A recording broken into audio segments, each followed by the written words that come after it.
Do you think your biggest failure was the day you failed? Wrong. Your biggest failure was the moment you tasted a small win, took a deep breath, and went to sleep. The moment you told yourself, "That's enough for today," that was the moment you signed the paperwork for your own downfall. The world teaches you to celebrate success, party, relax, take a break. But in David Goggins' world, success is a trap. It makes you soft. It puts out the fire inside you, the same fire that forced you to fight in the first place. What's up, everyone? I'm Saurabh, and welcome back. Today, we're tearing apart the mindset that's designed to keep you average. If you're here just to feel good, close this video right now. This journey is for people who are willing to break themselves and rebuild like stone. David Goggins is a name that has become synonymous with pain, but his greatest strength isn't in his muscles. It's in the dark corners of his mind, the same places where most people quit. When Goggins passed the Navy SEAL written exam on his third attempt, after failing twice and losing sleep for nights, the word pass flashed on the computer screen. What would most people do? Call friends, celebrate, finally sleep peacefully. Goggins did something else. He made his victory his slave. He refused to become its slave. He went straight to the pool, not to celebrate, but to remind himself he was still a warrior, not a celebrity. He strapped a 15-pound weight belt to his chest, held heavy bricks in both hands, and walked 50 meters underwater in a single breath. His lungs felt like they were exploding. His brain was screaming. His answer? Victory will not make me weak. That's the reverse celebration rule, and you need it in your bloodstream. Most people lose not because they fail, but because, after small wins, they drift into comfort. Good grades, promotion, first profit in business. That's exactly when you should do the hardest thing. Finished a tough chapter? Don't celebrate. Pick up the boring subject you've been avoiding. That sends a signal to your brain. My happiness doesn't come from results. It comes from disciplined effort.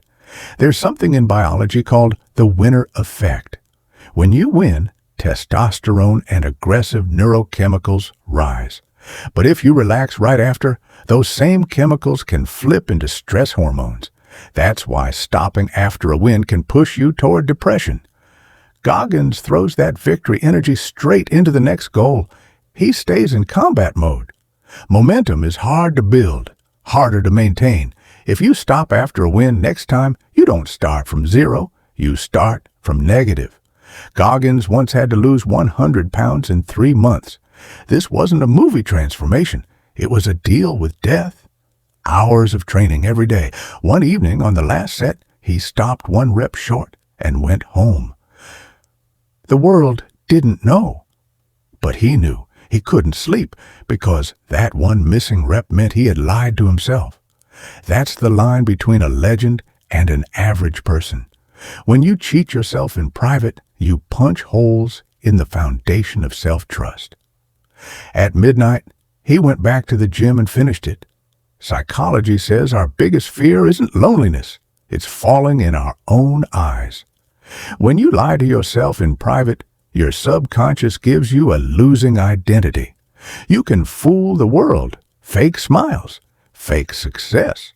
But in the dark, you know if you're a coward or a warrior. Confidence doesn't come from the gym or money. It comes from finishing what you promised yourself you would do. Are you taking shortcuts when no one's watching? Because who you are in closed rooms, that's your real identity. 1 skipped rep can hollow out your character. When Goggins ran his first 100-mile ultra, he had 0 experience. After 50 miles, his body was breaking down. Kidneys failing, stress fractures, electric shocks of pain with every step. That's when the mind starts talking, like a lawyer arguing for you to quit. You're going to die. Why are you doing this? You've proven enough. Goggins used a psychological weapon he calls the cookie jar. When pain surrounds you, pull out memories of times you did the impossible. Hell Week. Childhood abuse survived. When you reconnect with past victories, your pain threshold rises. Pain is information, not a command. Your body lies and says you're done. Truth is, when your mind says you're finished, you're only at about 40% of your capacity. The other 60% is hidden behind pain you're afraid to face. We live in a society that runs from discomfort. We want instant pleasure, peace, success. But neuroscience shows the brain learns most during discomfort, through something called prediction error. Hard things force new neural pathways. There's also social loafing. When you're around average people, your brain unconsciously lowers your performance to fit in. Goggins runs alone because excellence is a lonely road. If you need a crowd to celebrate, you've already tied your identity to average. Welcome pain. That's not madness, it's strategy. Pain burns your insecurities to ashes. People who chase only comfort collapse at the first sign of stress. If you hate your current situation, your laziness, your poverty, your failures, use that hate as fuel. Write down every hardship you face today. Each one is a step upward. You're not failing because life is terrible. You're failing because life is comfortable enough. You have a roof, food, and internet to watch this video. Comfort is slow poison. It gives you the option to quit. The day you burn your backup plan, the day there's no way back, your brain will find roads that look impossible today. Discipline is the father of motivation. Motivation is a feeling. It comes and goes. Discipline is a rock that stands in a storm.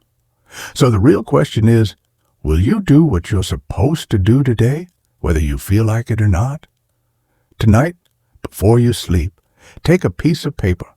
Write down the one task you fear the most, the one you've been avoiding for weeks. Tomorrow morning, before your phone, before coffee, attack that task in silence. No music, no noise, just you and the challenge. That momentum you'll feel after finishing it. No book in the world can give you that. The real taste of victory isn't in celebration. It's in the exhaustion after completing something hard. Thousands will watch this. Only 1% will act. The rest will make excuses tomorrow. If you're part of that 1%, prove it. Write your city and the one hard habit you're changing starting today. Because in the end, only those survive who don't know how to stop.